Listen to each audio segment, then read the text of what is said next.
जब भी कोई व्यक्ति गौतम बुद्ध के संघ में शामिल होता था तो बुद्ध उसे सबसे पहले शांत रहने के लिए कहते थे। ध्यान की अवस्था में जाने से पहले उस भिक्षुक को शांत रहना सिखाया जाता था। आज के दौर में हर तरफ शोर ही शोर है। इसकी वजह से दिमाग में तनाव पैदा होना लाजमी है। ऐसे में अगर आप हर रोज कुछ देर मौन रहने का अभ्यास करते हैं तो इससे आपके तनाव पैदा होने वाले हार्मोन के स्तर में कमी आती है। इससे आपका दिमाग शांत होता है, गुस्सा नियंत्रित रहता है और तनाव बढ़ाने वाले हार्मोन्स का लेवल घटता है। आज की इस वीडियो में हम जानेंगे कि किन मौकों पर हमें शांत रहना है और किन मौकों पर हमें बोलना है, और शांत रहने से हमारे अंदर क्या बदलाव आ सकता है। लेकिन इससे पहले कि आप वीडियो में खो जाएं, चैनल को सब्सक्राइब और वीडियो को लाइक करना ना भूलें। दोस्तों, संध्या काल का समय था। गुरु अपने सभी शिष्यों को बुलाते हैं और कहते हैं, कल सुबह सब लोग नदी में स्नान करने के बाद तुरंत हमारी कुटिया के सामने उपस्थित हो जाना।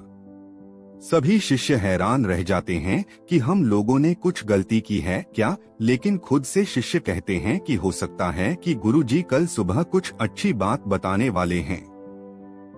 सब लोग रात को सही समय पर सो जाते हैं और सुबह उठकर सभी लोग नदी में स्नान करने के बाद वापस गुरुजी के सामने उपस्थित हो जाते हैं। गुरु कहते हैं, आज मैं तुम सबको चुप रहने के फायदे के बारे में बताऊंगा। गुरु कहते हैं 10 मौके जहां पर चुप रहने से लाभ होता है और बोलने से नुकसान। गुरु कहते हैं, अगर आप इन 10 मौकों पर शांत हो गए यानी मौन हो गए तो आप जो चाहेंगे वही मिल जाएगा। आपकी जिंदगी में चमत्कारिक बदलाव शुरू हो जाएंगे। जरूरत से ज्यादा बोलना या चुप रहना दोनों ही अच्छी बात नहीं है। जैसे जरूरत से ज्यादा बारिश हो जाना या फिर धूप हो जाना दोनों ही दिक्कत देती है, उसी तरह अनावश्यक बोलने से भी काफी नुकसान होता है। गुरु कहते हैं कि पहला ऐसा मौका जहां पर व्यक्ति को चुप रहना चाहिए, बिना तथ्य के ना बोले। गुरु ने कहा, अगर आपके पास कोई तथ्य नहीं है तो वहां चुप रहने में ही भलाई है। चुप बैठने से दिमाग में नई कोशिकाओं का निर्माण होता है और इससे ज्ञान की वृद्धि होती है। बोलने में भलाई वही है जहां आपको किसी चीज के बारे में पूरा ज्ञान हो। अगर आप बिना तथ्य के कहीं बोलते हैं या फिर बेवजह बोलते हैं तो आपका वहां मजाक भी बन सकता है। अगर आपके पास पर्याप्त जानकारी नहीं है, ऐसी जगह पर बोलने से आपका मजाक तो बनेगा ही साथ लोगों का भरोसा भी आपसे उठने लगेगा।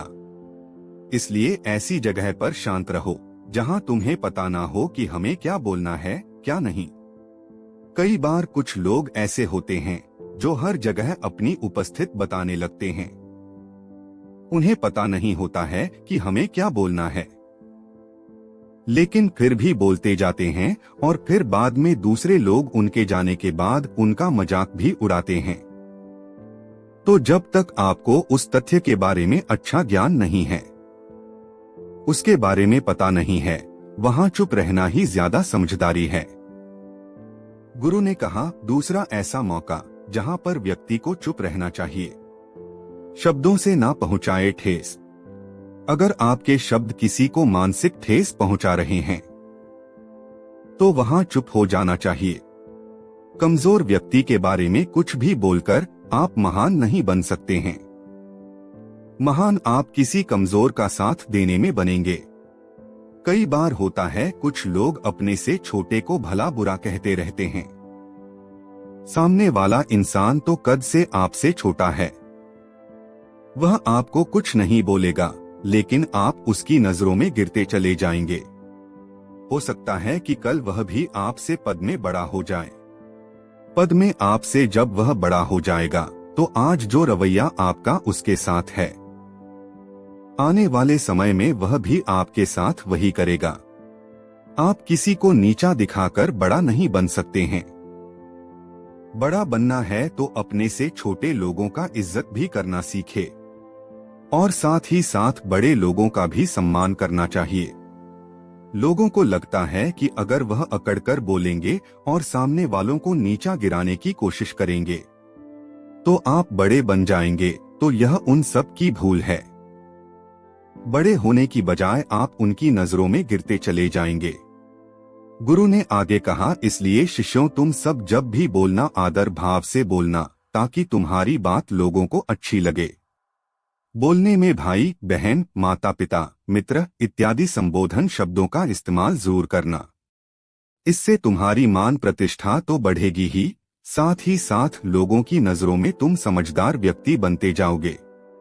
गुरु ने आगे कहा, तीसरा मौका जहां पर व्यक्ति को चुप रहने में ही भलाई है। क्रोध या घृणा करने वाले लोग, जब कोई अपना या सगा संबंधी आप पर क्रोध कर रहा हो, आपका अपमान कर रहा हो, तो आपको उस वक्त चुप रहना चाहिए, ताकि सामने वाले का गुब्बारा पूरी तरह से फट जाए। आप यदि सही हैं, तो उससे कतई माफी ना मांगे और चुप रहकर ही सही समय का इंतजार करें। वह खुद ही आपसे माफी मांग लेगा जब उसे अपनी गलती का एहसास हो जाएगा। गुरु आगे कहते हैं कि अगर आपका कोई सगा संबंधी आप पर क्रोध कर रहा हो और आप उस समय शांत हैं, तो यह आदर सम्मान देने की निशानी होती है। इससे ना कोई छोटा होता है और ना ही बड़ा। अगर आपको क्रोध आ रहा है तो आप या तो वहां से किसी का अनादर किए बिना चले जाएं या फिर चुप रहें। क्रोध करने से आपके रिश्ते खराब होंगे। क्रोध करने से हमेशा क्रोध करने वाले व्यक्ति का ही बुरा होता है। गुरु आगे कहते हैं कि एक बार की बात है, एक सांप जंगल से भागते हुए किसी राजा के अस्त्र घर में पहुंच गया। लोगों ने छेड़खानी की तो वह बहुत ही गुस्सा हो गया, जिससे वह अस्त्र घर में जो तलवार पड़ी हुई थी उसी को लपेटकर कसने लगा और धीरे धीरे उसका पूरा शरीर कट गया। यह गुस्सा उसे खा गया। ठीक उसी प्रकार हमारा गुस्सा भी हमारे शरीर को तलवार के तरह काटता रहता है। गुस्सा ध्यान से खत्म होता है।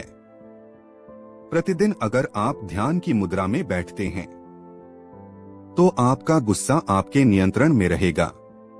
गुरु आगे कहते हैं कि एक तो यह तरीका है कि आप प्रतिदिन ध्यान का अभ्यास करें। इससे आपके शरीर में जो हार्मोन्स गुस्से को बढ़ावा देते हैं वह सब तुम्हारे नियंत्रण में रहेंगे, जिससे तुम्हारा शरीर गुस्से पर आसानी से काबू पा लेगा। लेकिन एक तरीका यह भी है कि जब भी आपको गुस्सा आए तो आप यह समझने का प्रयास करो कि क्या मेरा गुस्सा जायज है या नहीं, हमें वहां पर बोलना चाहिए कि नहीं। जब आप खुद इस बात का आकलन लगा पाएंगे तो आपको खुद पता चल जाएगा कि हमें गुस्सा करना चाहिए या नहीं। फिर भी आपको गुस्सा आ रहा है तो आप वहां से हटने का प्रयास करें, वहां से दूर चले जाएं। धीरे धीरे समय के साथ आपका दिमाग शांत हो जाएगा। गुरु ने कहा, चौथा ऐसा मौका जहां पर इंसान को बहुत ही समझदारी के साथ काम लेना चाहिए, वहां पर आपको चुप रहना ही चाहिए। जहां पर उस मुद्दे से आपका कोई संबंध ना हो तो वहां आपका चुप रहना बनता है। बिना किसी वजह अगर आप दूसरे के मुद्दे पर बोलेंगे तो यह आपके लिए अनिष्टकारी होगा। इसमें केवल और केवल आपका ही नुकसान है। जल्दी आप किसी दो लोगों के बीच हो रहे विवाद में जल्दी अपनी टांग ना लड़ाएं। अगर सामने वाला आपको बुला रहा है अपना झगड़ा शांत करवाने के लिए तो ही आप वहां पर जाएंगे। किसी की व्यक्तिगत जिंदगी में दखलंदाजी नहीं देनी चाहिए जब तक कि वह व्यक्ति आपको नहीं बुलाता है।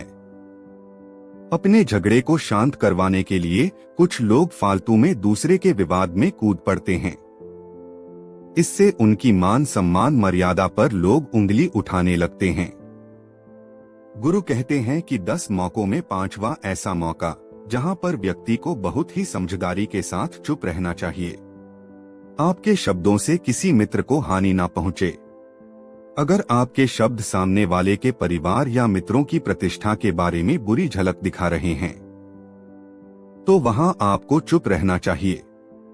किसी के परिवार या फिर मित्र के बारे में बुरा बोलने से केवल आप ही बुरे बनेंगे। जो चीज आसानी से खत्म की जा सकती है, उसे अपने शब्दों से बड़ा ना करें। बिना चिल्लाए बात करने का प्रयास करते रहना चाहिए। अगर आप बिना चिल्लाए कोई बात नहीं कर सकते, तो वहां आपका चुप रहने में ही भलाई है। किसी पर चिल्लाने से आपकी वजह व्यवहार के बारे में पता चलता है। ज्यादा बोलने से चीजें हमेशा खराब ही होती हैं। कई बार कुछ रिश्ते ज्यादा तेज बोलने की वजह से टूट जाते हैं। इसलिए अपनी आवाज में मीठापन लाएं। आपके शब्दों से आपके दोस्त को हानि नहीं पहुंचनी चाहिए।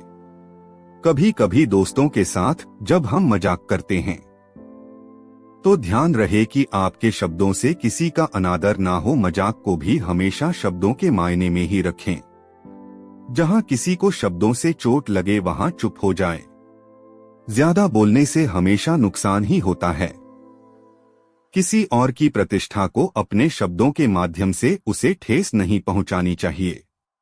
यदि आपके शब्दों से किसी और की प्रतिष्ठा को ठेस पहुंच रही है, तो वहां आपको चुप हो जाना चाहिए। जब कोई व्यक्ति आपके सामने नहीं है, तो आप उस व्यक्ति के बारे में बुरे शब्द किसी तीसरे व्यक्ति के सामने ना बोले। गुरु कहते हैं कि छठा मौका जहां पर व्यक्ति को चुप रहना चाहिए। जब कोई किसी की बुराई कर रहा हो, जब कोई आदमी आपके सामने किसी तीसरे आदमी की बुराई कर रहा हो, तब तुम्हें चुप रहकर बस सुनना चाहिए। अपनी राय व्यक्त नहीं करना चाहिए, क्योंकि जो आज आपके सामने किसी तीसरे की बुराई कर रहा है, वह कल किसी और के सामने आपकी बुराई भी कर सकता है।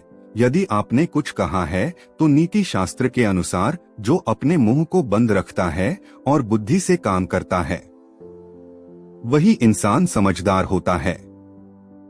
बिना जरूरत के बोलना, किसी के बारे में किसी के बीच में बोलना, यह गलत बात है। कभी कभी हमारे लिए बुद्धिमानी इसी में होती है कि हमें अपना मुंह ऐसी जगह पर नहीं खोलना चाहिए। गुरु आगे कहते हैं कि 10 मौकों में 7वां ऐसा मौका जहां पर व्यक्ति को चुप रहना चाहिए।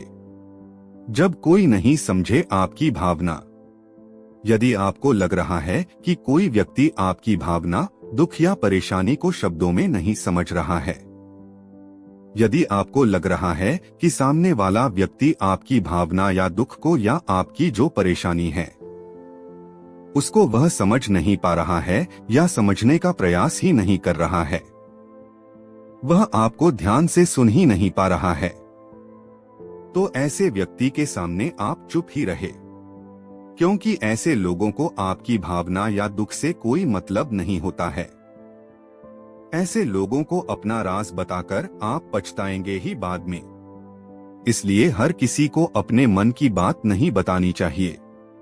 अगर आपको लग रहा है कि सामने वाला आपकी बात को नहीं समझ पा रहा है, आपकी भावनाओं को नहीं समझ पा रहा है, तो वहां पर आपको नहीं बोलना चाहिए, क्योंकि बाद में आपका मजाक ही बन जाएगा। जब आपको लगने लगे कि सामने वाला आपकी भावनाओं को ठीक तरीके से समझ रहा है, आप जो कह रहे हैं वह ठीक से सुन रहा है, तभी आप उसे अपनी बात कहे। गुरु कहते हैं कि 8वां मौका जहां पर आपको चुप रहना चाहिए, जब कोई इंसान अपना दुख व्यक्त करे। यदि कोई इंसान अपने दुख या परेशानी को आपको बता रहा है, इसका मतलब यह है कि वह आपको अपना समझ रहा है। ऐसे में तुरंत ही उसे समाधान बताने के बजाय चुप रहकर उसकी दुख या समस्या को सुने। उसके दुख या समस्या को किसी और को ना बताएं। वह इसलिए नहीं बता रहे कि आप उसकी समस्याओं का समाधान कर देंगे, बल्कि वह इसलिए भी बता रहा है कि सामने वाला उसकी बात को समझ रहा है। कई बार बताने से दुख कम हो जाते हैं। आपको अपना दुख इसलिए बता रहा होगा कि उसे लग रहा है कि आप उसकी बात को समझ रहे हैं। दुख बांटने से कम हो जाता है। इसलिए जब कोई व्यक्ति अपना दुख आपसे व्यक्त करे, तो आप शांति से उसकी बात को बहुत ही ध्यान से सुनें, ताकि उसके दुख कम हो जाए। उसके मन का बोझ हल्का हो जाए, क्योंकि उसके मन में जो भी बातें थी वह आपको सब बता दिया।